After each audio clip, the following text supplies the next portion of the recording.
There is a mountain that has stood for 10,000 years. It has watched empires rise and fall, seen forests burn and regrow, felt the footsteps of pilgrims, warriors, lovers, and fools.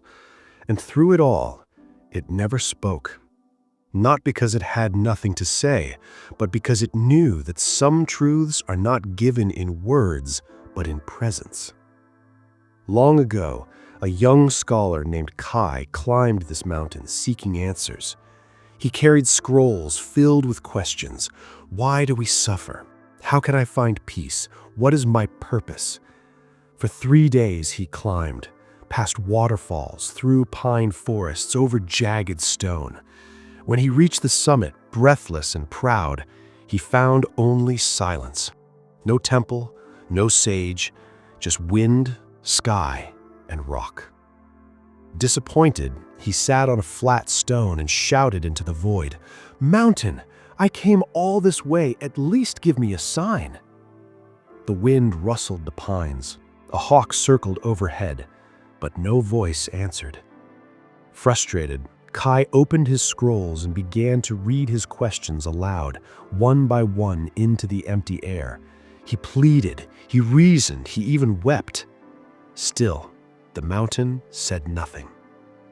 Exhausted, he lay back on the stone and closed his eyes. He didn't expect an answer anymore. He just rested. And then it happened. Not in a flash of lightning or a booming voice, but in the quiet space between his thoughts. He felt it. The mountain wasn't ignoring him, it was listening. Not to his words, but to his weariness. Not to his questions, but to his longing. In that moment, something shifted inside him. He stopped trying to extract wisdom from the mountain and simply let himself be held by it. The wind cooled his brow. The sun warmed his chest. The rock beneath him felt solid, patient, unshaken. And slowly, without effort, his questions began to dissolve, not because they were answered, but because they no longer needed to be asked. You see, we treat life like Kai treated the mountain. We climb, we demand, we shout our needs into the silence, expecting the universe to hand us a map. But what if the silence isn't absence? What if it's invitation? An invitation to stop performing your search and start receiving your belonging. The mountain doesn't speak because it doesn't need to. Its very being is the answer, steady, unmoved, wholly itself. And so are you. You don't need to earn stillness through achievement. You don't need to prove your worth through struggle. You are already whole, not because you've arrived, but because you exist. Like the mountain, your strength isn't in your voice, it's in your presence. I've learned this in my own climbing. There was a season when I believed peace was a destination, a summit I'd reach if I just worked hard enough, meditated long enough, understood deeply enough. But the harder I climbed, the more exhausted I became. It wasn't until I stopped reaching that I felt the ground beneath me, not as a place to leave, but a place to rest. So today, or tomorrow, or in the quiet after this story ends, try this. Stop asking life to give you answers. Just sit with it.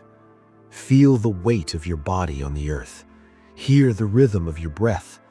Let the wind move through you like it moves through trees. You don't have to figure it all out. You don't have to fix yourself first. You don't even have to be calm. You only need to be here, exactly as you are. Because the truth isn't waiting at the top of the mountain. It's in the act of sitting down halfway up and letting the world hold you. The mountain doesn't speak because it doesn't need to. It teaches by being. And so do you. If this story brought you a moment of stillness, share it with someone who's tired of climbing. And if you'd like more stories like this, subscribe to The Inspired Thinker. Tap the bell so you never miss a moment of peace. Until next time, breathe with the wind, rest like the stone. And remember, you are not here to conquer the mountain. You are the mountain.